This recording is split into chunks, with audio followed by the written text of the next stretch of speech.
দশম শ্রেণীর দ্বিতীয় পর্যায়ক্রমিক মূল্যায়ন বাংলা বিষয়ের প্রশ্নপত্র, এটা দেখতে থাকো। একের দাগে বলেছে সঠিক উত্তর নির্বাচন করে পূর্ণ বাক্যে উত্তর লেখো।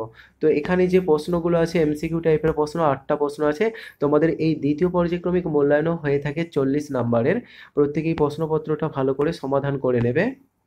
টেক্সট বুক ভালো করে পড়বে, যেসব গল্প কবিতা অধ্যায়গুলো পরীক্ষা হবে।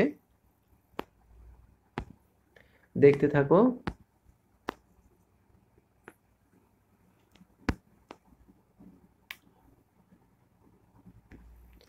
দুয়ের দাগে বলেছে কম বেশি 20টি শব্দে প্রশ্নগুলির উত্তর লেখো।